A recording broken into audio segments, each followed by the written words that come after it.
হাম রোগীদের জন্য যে কমপ্লিকেশন গুলো হয়, মানে যে জটিলতার জন্য এটা হচ্ছে প্রধান ওষুধ আর কি, মানে ওটা নিরসন আর কি। আসসালামু আলাইকুম। ওইটা আপনি নির্দেশ দেওয়ার পরপরই লাগাই দেওয়া হচ্ছে। এইখানে পুরোটা মিলিয়ে সবকটা ওয়ার্ডে কিন্তু এরকম ফিল্টার আছে। পানির সমস্যাতে এখন হচ্ছে না, এই দুই বাচ্চাই হাম হয়েছে। আপনারা ওষুধ পাচ্ছেন? পানির অভাব হচ্ছে না তো? এমনি সতর্ক থাকতে হবে, আর ইনশাল্লাহ সুস্থ হয়ে যাবে, বেশ আল্লাহ ভরসা। আসসালামু আলাইকুম। ডাক্তার ঠিক মতো আসে তো?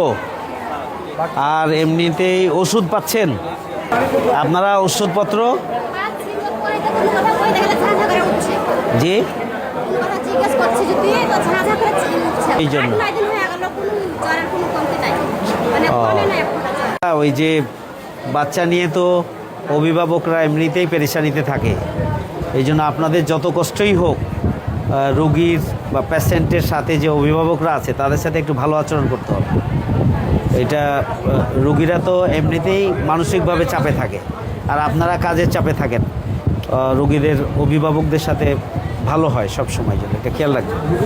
হাম রোগীদের যে কমপ্লিকেশনগুলো হয় সেটার জন্য যে সমস্ত ওষুধের প্রয়োজন এগুলো হসপিটালের বাজেটের মধ্যে থাকে না, অনেক সময় বিভিন্নভাবেই এগুলো ম্যানেজ করার প্রয়োজন হয়।